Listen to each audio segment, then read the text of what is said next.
Okay, I've been having a little bit of trouble with my battery here.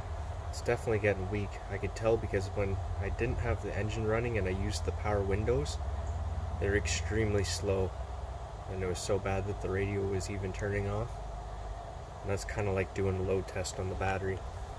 This is just a crude load tester here. It's got a coil that puts a load on it. You just hook up these cables, hit the switch, and then you watch the gauge here and you just look for the cold cranking amps. This one here, 650. You don't need a full 600 cold cranking amps to start the vehicle, but that gives you an idea of the battery's health and if it's going to start the vehicle in the dead of winter. I've checked online and the AGM equivalent of this battery at Canadian Tire is about $260, so I want to hold off for now. It's about $160 for a regular lead acid battery, but I want to hold off and get the good deep cycle battery. So that's a lot better battery to have in a camper setup, in a van. Check the water. I pulled these caps off. A lot of batteries you can't do that these days, and the water's right up, so it's probably just getting weak. It's hard to say how old the battery is. No one punched the date on it, so it doesn't have the date marked anywhere else, but I'm guessing it's probably at least, I would say, 5 years, because it's been in the van for 2 years since I've owned it. Probably is time for a new one. The old Megatron too. You can see here it's a 75 series battery, which is the shape of the battery. 650 cold cranking amps, and then cranking amps here's 810. Okay, so we're getting full on the battery charger here. Okay, so we're just coming down now. We'll wait for that surface charge to bleed off, come down to around 12.6, 12.8, and then we will throw the load tester on it.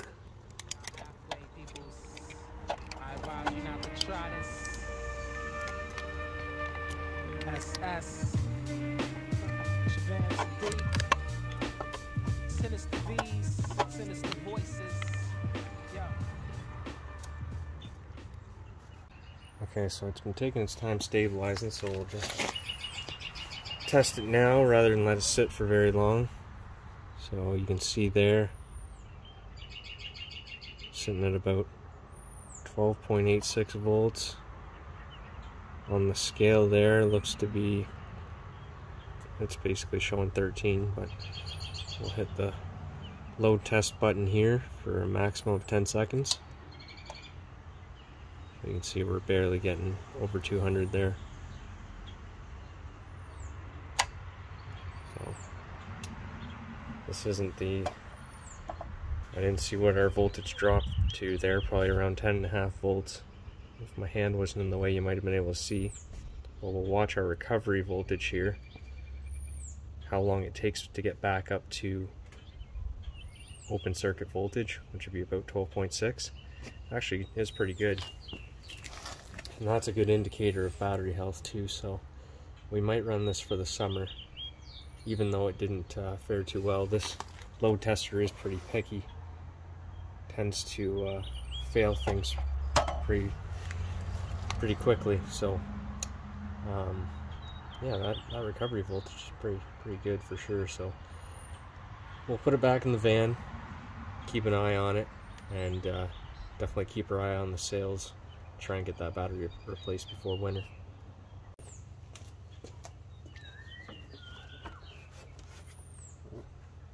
I better pull my posts off.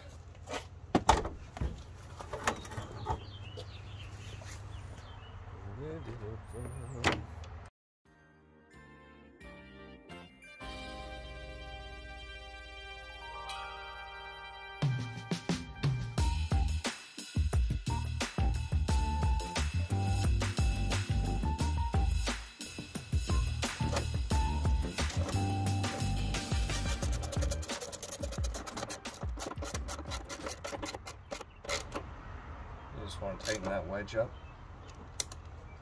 decently snug, make sure the battery's in securely. Then find your terminals that you dropped, install those. Easy peasy. You want to hook up the positive first here. Drill that on.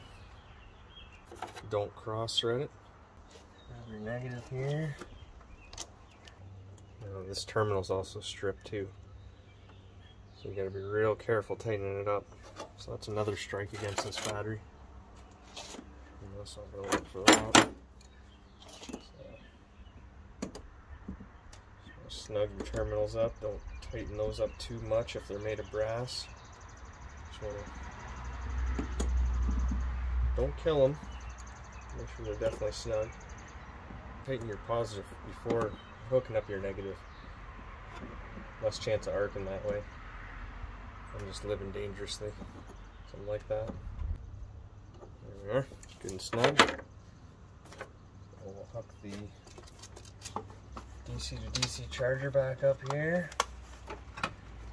Wiring for that. So there it is. The old Megatron 2 lives to start another day. Fuse looks good for DC charger. I don't know what that popping was. We're all hooked up. We're all tight. Job well done for now. We'll keep an eye on her. Definitely keep the boost pack handy. And get her replaced before winter for sure. Alright, so I let the battery sit overnight hooked up to the van. We'll see what the voltage dropped to.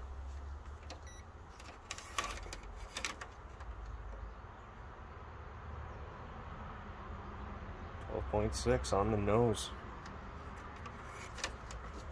So that's good. No parasitic loads on the van. Let's see if it starts up here. I don't suspect it'll be an issue.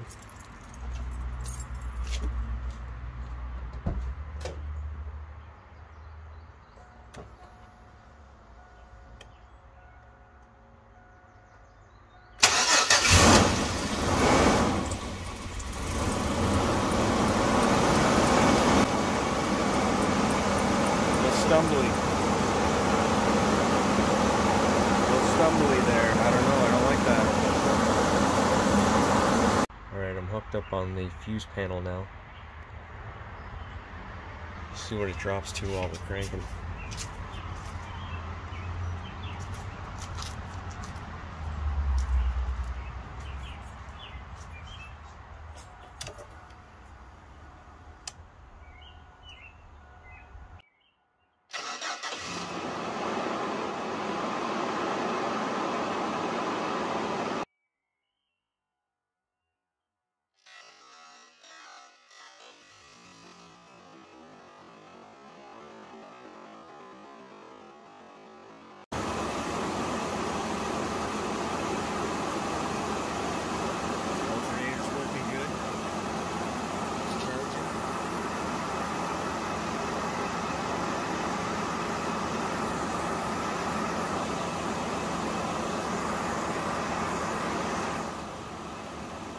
So I was just hooked up to the positive post on the fuse panel here.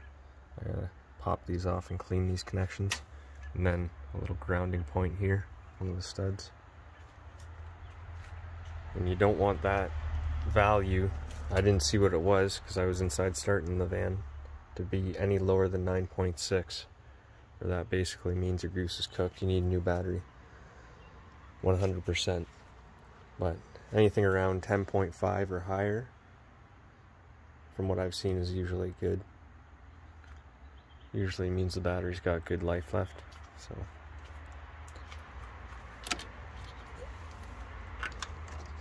those aren't the cleanest connections. You really should go right to the battery when you're checking the loaded voltage there, the voltage while starting.